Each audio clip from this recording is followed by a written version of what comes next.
Hi hello welcome to my channel crazy thoughts with Renuka. ఈ రోజు నా ఛానల్లో మీకు ఒక హెల్దీ రెసిపీ చెప్పాలనుకుంటున్నానండి. అది ఏంటంటే అటుకులు, ఆవాలు, కొబ్బరి రైస్.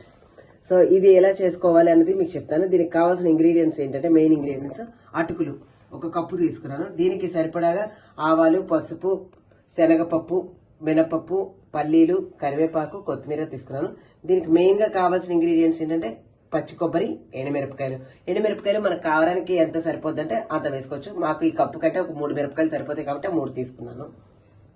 ముందుగా మనం ఏం చేసుకోవాలంటే కొబ్బరిని మనం కట్ చేసుకొని మిక్సీ జార్లోకి వేసుకొని దాంట్లోనే మనం తీసుకున్న ఆవాలు, అలాగే తీసుకున్న ఈ 3 ఎండుమిరపకాయలు అందులో వేసేసి మిక్సీ కొట్టుకొని, అలాగే మనం తీసుకునే ఈ అటుకుల్ని బాగా కడిగేసి శుభ్రంగా కడిగేసి నానబెట్టి ఒక 2 నిమిషాలు, ఒక 5 నిమిషాలు నానబెట్టుకుని ఉంచుకోవాలి. మనం ఇది కడిగేసి ఈ ప్రాసెస్ చేసుకునే లోపల నానిపోతాయి.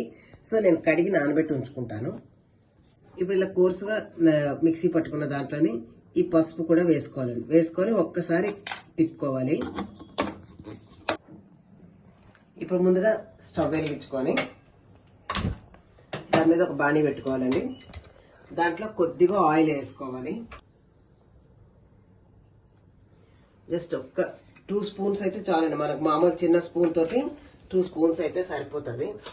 సో అది కూడా చూపిస్తున్నాను. ఇటువంటి స్పూన్తో 2 స్పూన్స్ ఆయిల్ అయితే చాలండి ఆ కప్పు అటుకులకి. ఇప్పుడు ఆయిల్ మరిగింది. దాంట్లో మనం ముందు పల్లీలు వేసుకొని కొద్దిగా వేగించుకోవాలండి. పల్లీలు ఇలా వేగేయండి. ఇప్పుడు దీంట్లోని శనగపప్పు, అలాగే మినపప్పు వేసి మళ్ళీ ఒక 2 నిమిషాలు వేగే వరకు వేయించుకోవాలండి. ఇప్పుడు కరివేపాకు వేసుకోవాలండి. అయితే నేను కరివేపాకు ఏంటంటే చిన్న ముక్కల్లా కట్ చేసి పెట్టుకున్నాను. ఎందుకంటే పిల్లలు అనుకోండి తీసి పక్కన పెడతారు. ఇలా వేసాం అనుకోండి ఇంకా తీసి పక్కన పెట్టలేరు, అందువల్ల తినేస్తారు అన్నమాట. అందుకు ఇప్పుడు ఈ వేగిపోయిన దాంట్లోనే మనం గ్రైండ్ చేసి పెట్టుకున్నటువంటి కొబ్బరి పౌడర్ వేసేసుకోవాలండి.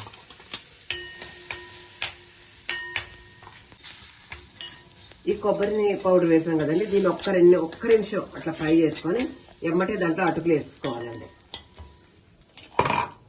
ఇప్పుడు నానబెట్టి ఉంచుకున్న అటుకులు అనమాట ఇవి. ఇప్పుడు ఇది చూసారా మనకి పొడి పొడిగా రైస్ లాగా వచ్చేసింది. ఇప్పుడు దీన్ని ఇందులో వేసుకోవాలి.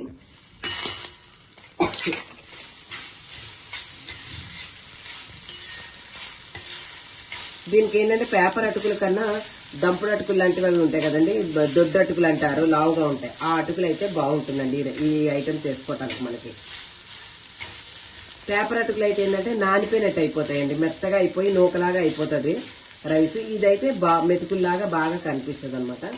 ఇప్పుడు మనం ఏంటంటే లాస్ట్ ఇంగ్రీడియంట్, ఇది మీకు చూపించలేదు, ఇందులో సీక్రెట్ ఏం కాదు, మనకి టేస్ట్కి తగ్గ ఉప్పు. ఇది చూపించలేదు ఎందుకంటే అందరూ వేసుకుంటారు కంపల్సరీగా కాబట్టి. సో ఉప్పు మనకి టేస్ట్కి సరిపడినంత వేసుకోవాలండి.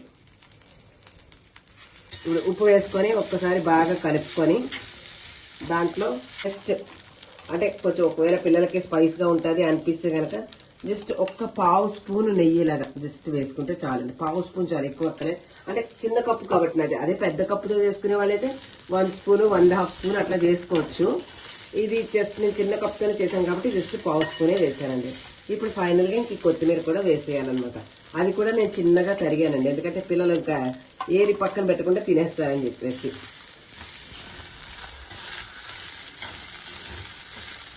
సో రైస్ అయితే రెడీ అయిపోయిందండి. స్టవ్ ఆఫ్ చేసేసాను. ఇంకా దీన్ని డిష్ అవుట్ చేసుకొని పిల్లలకు సర్వ్ చేసేసుకోవటం. చాలా బాగుంటుంది. పెద్దోళ్ళు పిల్లలు అందరూ చాలా హ్యాపీగా తింటారండి, చాలా బాగుంటుంది. ఈ డిష్ అనేది ఏంటంటే తింటున్న కొద్దీ తినాలనిపిస్తూ ఉంటుంది అనమాట. కొంచెమే తినాలని ముందు కొంచెమే వేసుకుంటాం, ఎందుకంటే అటుకులు ఇష్టపడదని. కానీ తిన్న తర్వాత మళ్ళీ కావాలని మళ్ళీ వేయించుకొని తింటారు పిల్లలు కూడాను. చూసారు కదండి, ఎంతో టేస్టీ అయిన అటుకులో ఆవపిండి ఉప్మా అనుకోండి. ఉప్మా అంటే మళ్ళీ పిల్లలు తినరు, రైస్ అనండి, బెటర్ గా ఉంటది, తింటారు ఇష్టంగాను. సో చాలా టేస్టీగా ఉంటది.